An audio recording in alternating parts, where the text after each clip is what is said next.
di Curang Koboan Pak ya.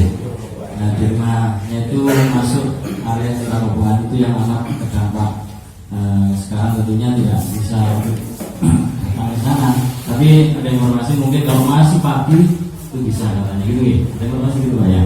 Tapi kalau sudah jam 6 tidak boleh, sudah tidak boleh untuk ke sana. Pak Hamid Nusrewu, pada kesempatan hari ini kami ingin tahu teman-teman guru honor ini kan selama ini hanya melihat video Pak ya, waktu kejadian, kemudian informasi dari grup, dari ucapan satu yang lain yang itu. Sekarang mumpung kita ketemu sendiri dengan Pak Ahmad, dengan beliaunya. Pak Ahmad ini salah satu guru PAI Pak ya. Kemarin sudah ikut seleksi Pak? Belum? Ada informasi. Nah ini mumpung ada Bapak Dewan, Ketua Komisi D juga. Semoga nanti bisa memperjuangkan formasi yang masih minim mungkin di Kabupaten Lumajang. Nah semoga dengan adanya Pak Supratman ini bisa memberikan jalan sebagai perantara untuk adanya kebijakan-kebijakan yang sangat membantu guru honorer Pak. Nah pada hari ini Pak Hamid, kami ingin mendengar cerita langsung dari jenengan Pak. Kejadiannya seperti apa, bagaimana, dan saya rasa sedikit, saya ini sebenarnya sudah pernah ketemu satu minggu yang lalu. Saya ini sudah jenguk lebih dulu ke Pak Hamid karena saya ingin tahu rute alurnya perjalanan ini, mana tempat yang aman dan tidak bisa kita lalui rombongan GTKM Jawa Timur hari ini. Sehingga saya sowan dulu kepada Pak Hamid, cuman kita tidak bisa ngobrol panjang karena waktunya juga terbatas, karena saya juga dengan rombongan yang lain saat itu. Jadi hari ini khusus dengan rombongan guru, maka saya ingin mendengar cerita langsung yang dialami oleh Pak Hamid sampai rumahnya. Insya Allah nggak bisa ditempati Pak ya, tidak bisa ditempati sekarang. Maka dari itu harapan kami ceritakan Pak, atau ada yang lebih khusus mungkin ada keajaiban-keajaiban yang Allah berikan kepada jenengan sekeluarga sampai selamat. Insya Allah selamat sekeluarga Pak ya. Nah ini kita harapkan mungkin barokah apa di balik itu, mungkin tentu ada hikmah di balik itu, atau peristiwa yang dialami oleh Pak Hamid ini kami harapkan juga nanti ada keajaiban yang diberikan oleh Allah kepada jenengan, itu ceritakan kepada kami. Itu Pak Hamid, monggo sebelumnya waktu dan tempat kami persilakan kepada warahmatullahi wabarakatuh. Yang kami hormati ke Bapak DPR beserta semua pengurus maupun anggota, sedulur semua, saudara-saudara semua dari GTK HNK 315. Yang pertama-tama kami mengucapkan beribu-ribu terima kasih atas semuanya yang telah menghibur kami, menyemangati kami, mensupport kami, sehingga kami terasa hidup, sehingga kami merasa punya banyak saudara. Walaupun selama ini kayaknya kami sendiri pribadi kurang begitu antusias kepada GTK HNK. Jadi kami mohon maaf yang sebesar-besarnya. Ternyata isi dari GTK HNK itu semuanya orang-orang baik, termasuk kami cuma bisa menyampaikan bahwa kami hanya bisa membalas dengan doa. Mudah-mudahan kalian semua diberikan oleh Allah rezeki yang berlipat ganda, melimpah dan berkah bagi keluarga dan bagi kehidupan semua. Kami merupakan korban dari erupsi, bukan banjir bandang Pak, tapi erupsi. Serangan yang jelas itu datangnya dari udara, melalui udara. Jadi tidak pandang mana itu tempat tinggi, mana tempat yang rendah. Tapi yang jelas itu semua kembali kepada yang punya hidup. Jika tetap diinginkan untuk hidup, itu selamat Pak. Kalau sudah waktunya diambil, semangat malah untuk mendekati. Itu seperti itu. Karena yang jelas banyak tanda-tanda kebesaran Allah Subhanahu wa taala ditampakkan di depan kita, bahwa tidak ada kekuatan, tidak ada daya upaya kecuali dari Allah. Salah satu contohnya Pak, kami berkeluarga, satu keluarga sama dua keluarga sama mertua, itu alhamdulillah, walaupun semua rumah itu rontok, tapi di atas ruang tamu, kursi tamu yang kami berlindung itu alhamdulillah tidak ikut rontok. Cuman dari pojok-pojok atas itu mengeluarkan lumpur kadang sesekali di tembok tiba-tiba lumpur mengalir gitu. Di tengah-tengah kepanikan seperti itu, kami cuma bisa berdoa kepada Allah, dan kami hanya sempat menyampaikan pesan sama keluarga yang masih hidup melalui di grup SMP. Kami menyampaikan bahwa posisi kami berada di ruang tamu. Jadi harapan kami, karena kami itu sudah tidak mungkin hidup lagi, kami cuma berharap saudara-saudara kami itu bisa mengevakuasi kami dengan mudah ada di dalam rumah di ruang tamu. Karena terus terang yang tadi berkumpul itu salah satunya banyak yang belum ketemu.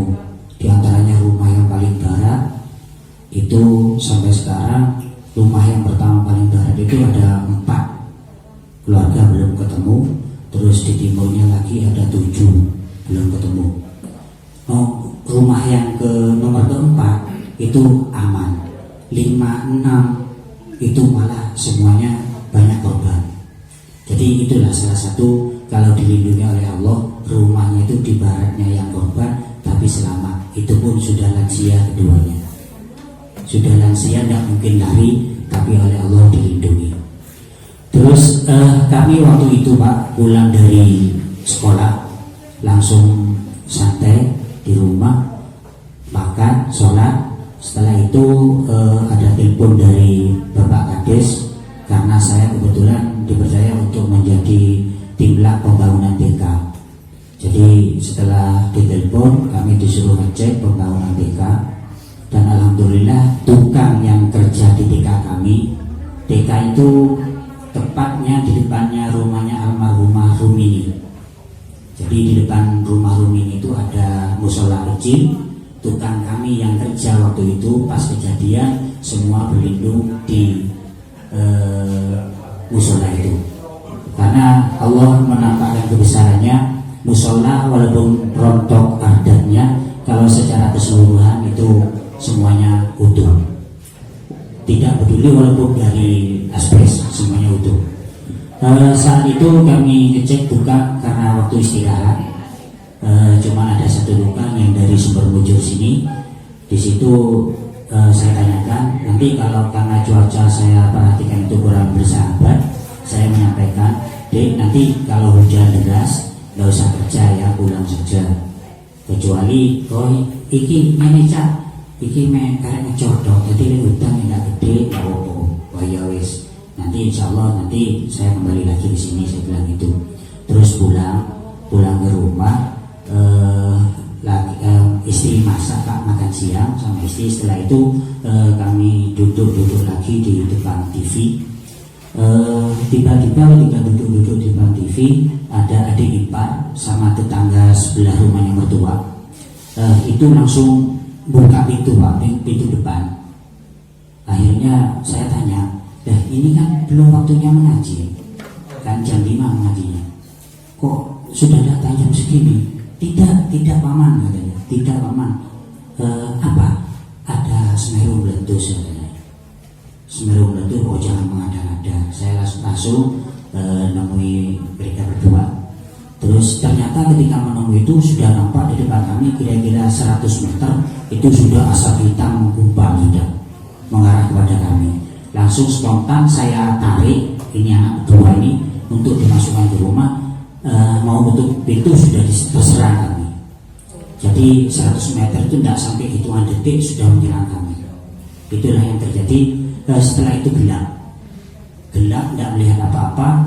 Terus beberapa detik kemudian mertua cari adik, panggil masuk juga ke dalam rumah. Alhamdulillah 2 keluarga, mertua sama saya ada di dalam rumah, dan 1 anggota anak yang mengaji itu di dalam rumah.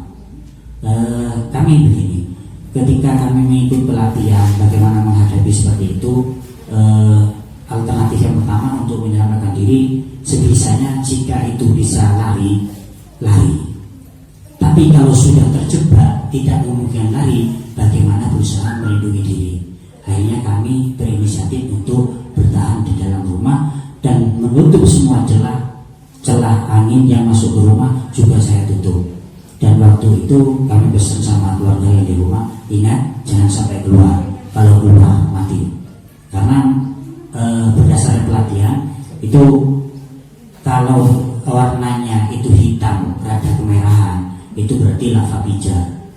Kalau kita menyentuh itu panas, apalagi ketika ada debu di tubuh kita terus ada air hujan turun itu pasti melepuh. Yang terjadi pada saudara-saudara kita yang terbakar itu insya Allah ceritanya seperti itu. Cuma tidak sedikit yang seharusnya melepuh tidak melepuh, itu kuasa Allah. Ada malahan yang namanya Nadina itu sama ibunya, sama ayah dan anaknya.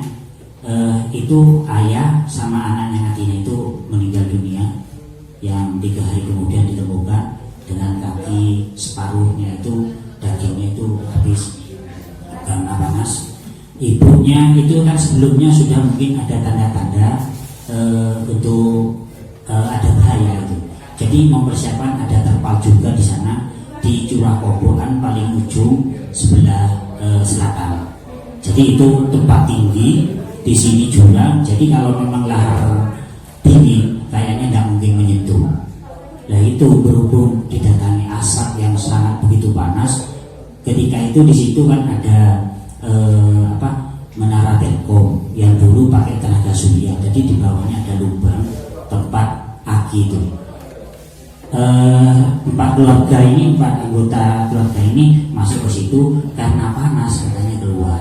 Nah ketika keluar akhirnya sang ayah sama anaknya, ayah kakek sama cucu ini sembunyi ke belakang tower ini, sementara ibu dan Nadinanya itu keluar dengan merangkak katanya. Terus itu semuanya dihujani debu panas katanya. Dan ternyata ibunya tidak apa-apa, sehat walafiat, tidak ada yang mengelupas karena panas. Sementara Nadinanya itu ketika mengungsi itu ikut kami. Menurut kami tidak apa-apa juga, tapi 1 hari kemudian tubuhnya 40% melepuh. Itu di momen yang sama, keadaannya sama, tapi Allah menghendaki yang lain. Itu salah satunya.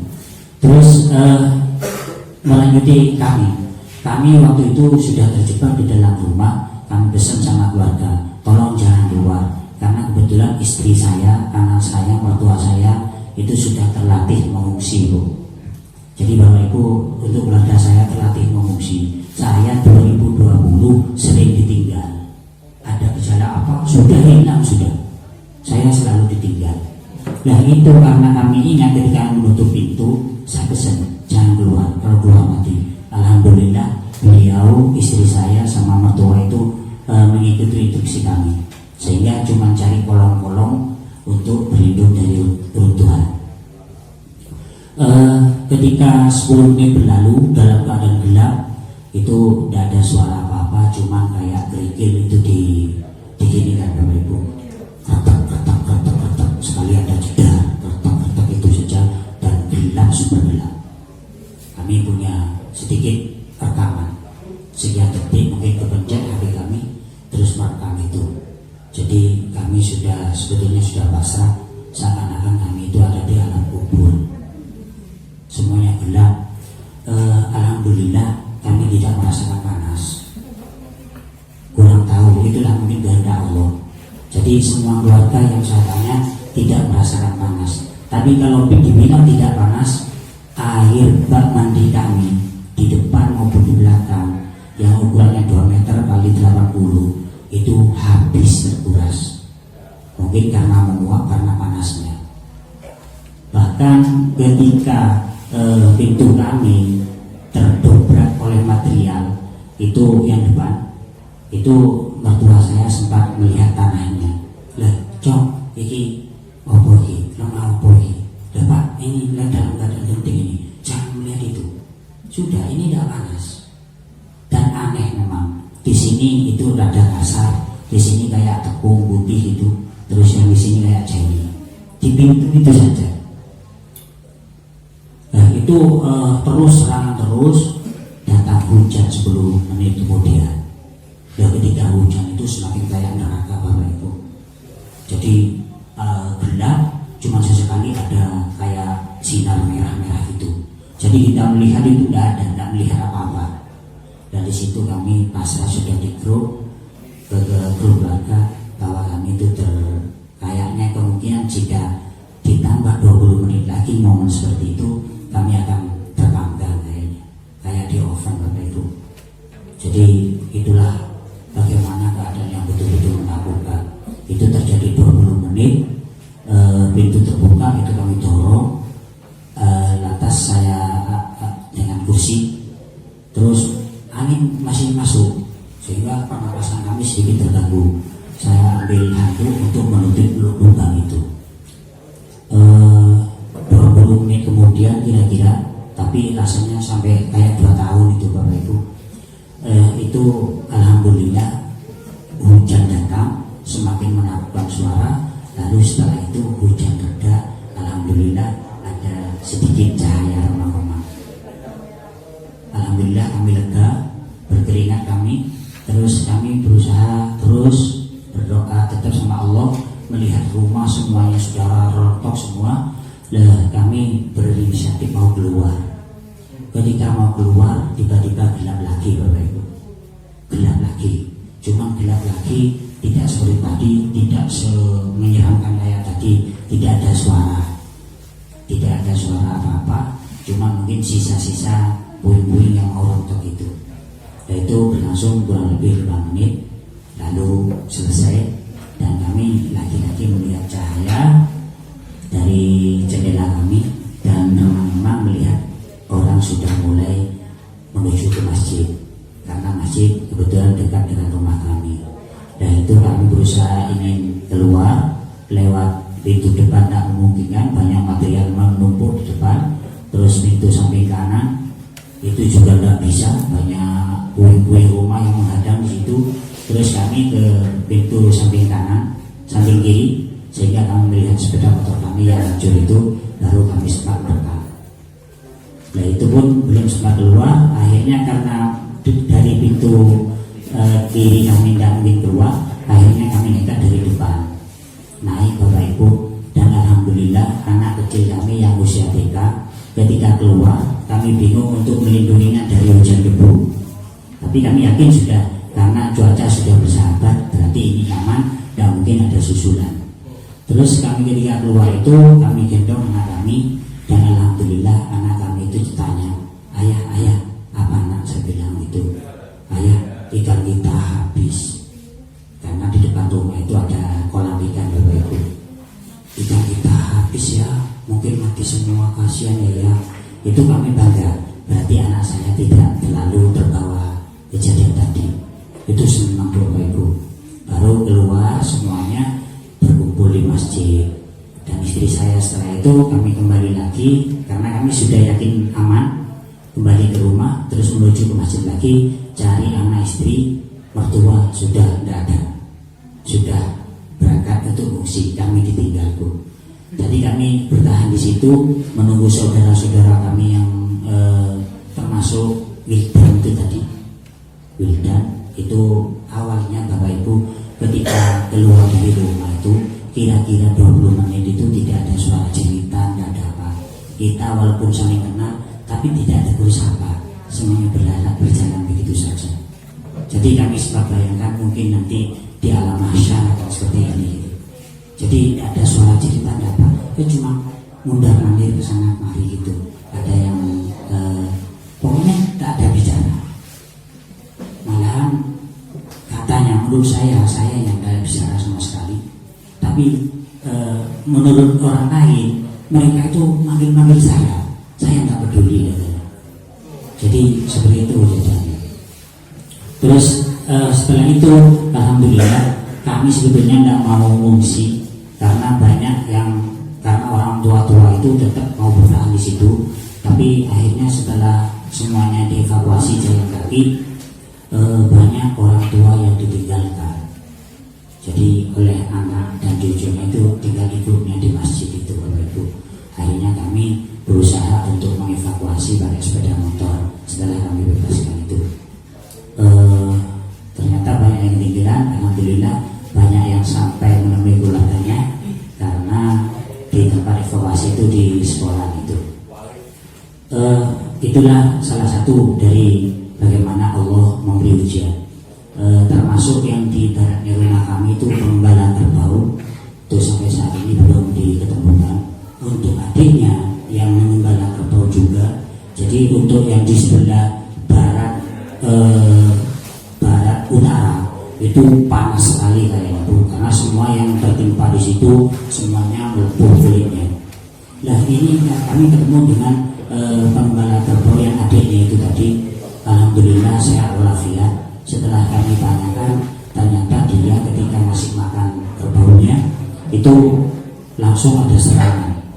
Ketika melihat kegelapan dari barat, dari arah barat, dia langsung lari. Ketika lari baru 10 langkah, dia langsung dikurung oleh kegelapan. Karena terkurung, dia meraba-raba, di situ ada pohon kelapa. Dibeluklah pohon kelapa itu. Dibeluk karena itu beserta angin katanya. Jadi dia terjebak di sana bersama angin, bersama kegelapan. Akhirnya memeluk pohon kelapa. Apa yang terjadi Bapak Ibu? Kelapa yang dibeluk tiba-tiba tercabut sama akar-akarnya. Otomatis beliaunya terpental. Ketika terpental ke belakang, tiba-tiba ada yang dorong dari belakang. Katanya orang Jawa Jumrano. Jadi didorong, terkejut dia. Sudah terlempar, ada yang dorong. Sopo sing dorong, akhirnya menoleh ke belakang.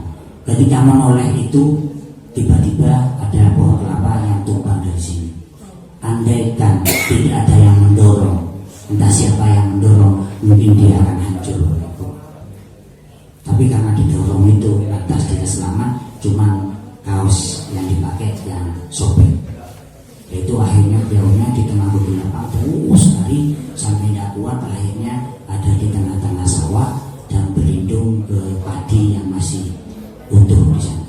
Dan sampai sekarang alhamdulillah sehat, dan kayaknya imannya, keyakinannya sama yang kuasa itu semakin kuat, karena beliau sekarang kayak menjadi orang ahli ibadah gitu.